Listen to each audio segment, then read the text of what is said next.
Дүйнөдө 195 эгемен мамлекет, 400 миңге чукул этнос, 7000ден көп тил, 370ге чукул алфавит бар деп айтылат. Ушул ажырымга карабай дүйнө элин бириктирген бир гана шрифт бар. Ал Брайл шрифти. Азиздер үчүн Брайл шрифти менен жазылган окуу китептери жарык көрдү деген маалыматты угуп, Брайл шрифтин манжа менен басып окугандарды деле көрсөңүз керек. Бул чыгарылышта сиздерге Брайл шрифтинин пайда болуш тарыхы, аны жараткан кишинин өмүр баяны тууралуу айтып беребиз. 1809 жылы 4 январда Франциянын анча чоң эмес Кувре шаарчасында жашаган өтүкчү Симона Рене Брайлдын үй бүлөсү Луи аттуу наристелүү болушкан. Ал 3 жашка чыкканда атасынын өтүкканасындагы булгаары кескен бычагы менен көзүн кокустатып, 5 жашында таптакыр көрбөй калган. Ата-энеси атайын мугалим жалдашып, Луиге ат жабдыктарын жасоону, бут кийим тигүүнү, скрипкада ойноону үйрөтүшкөн. Ал эми алфавитти ошол жердеги мектепте таякчалардын жардамы менен үйрөнгөн. 10 жаштагы Луинин грамматика, музыка, токуу багытындагы шыгын байкаган ата-энеси аны азиз балдарды окуткан Париж мамлекеттик институтуна беришет.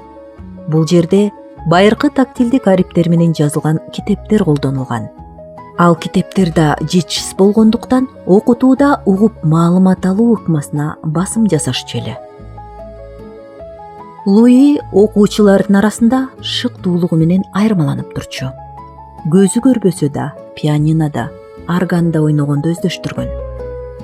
Институтта алган билимдери жана маалыматтары окууга ынтызардыгы шык берди көрүнөт. 1824 жылы 15 жашында көрүүсү начар жана азиздер үчүн релифтик чегилген ариптердин алгачкы үлгүсүн иштеп чыгып, 19 жашында институттун кеңешин кароосуна сунуш кылды. Бул жерде окуп жүргөндө артиллериянын офицери Шарль Барбе аскердик максатта ойлоп тапкан түнкү арип тууралуу маалымат уккан эле. Түнкү арип аскер кызматкерлери үчүн маалыматты түн ичинде жеткирүүдө колдонулган.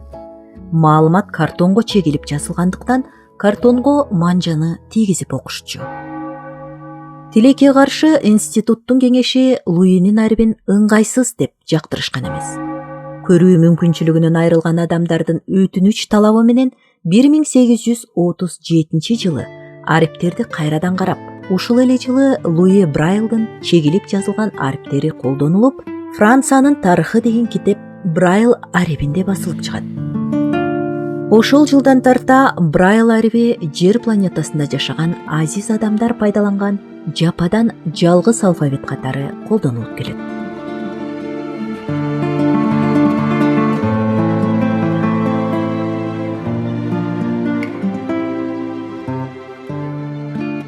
Он 9 жашында окууну бүткөн Луиге мугалим репетитор болуп иштөөнү сунуш кылышкан. Ал таланттуу музыкант болгондуктан азиздерге жана көрүүсү начар адамдарга музыкадан сабак берген. Кала берсе, ал ойлоп тапкан алфавитинин негизинде ноталарды жазуу үчүн шрифт да иштеп чыккан. 1852 жылы 6 январда 43 жаш курагында каза болгон Луи Брайлдын сөөгү төрөлгөн Кувре шаарына коюлуп, 1952 жылы Париждеги Пантеонго көчүрүлгөн. Анын балалыгы өткөн үйдө музей ачылып, ал музейге барчу жолго Брайлдын ысымы берилген.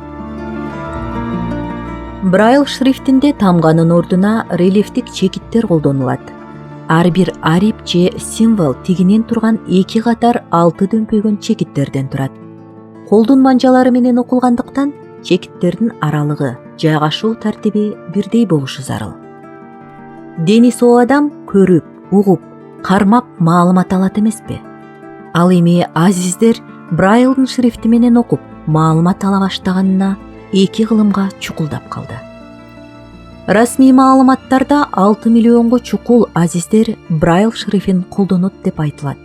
Мындан улам 19 жаштагы баланын табылгасы дүйнөнүн билим берүүсүндө өзгөчө бир бурулуш болгон десек туура эле салыштырган болобуз.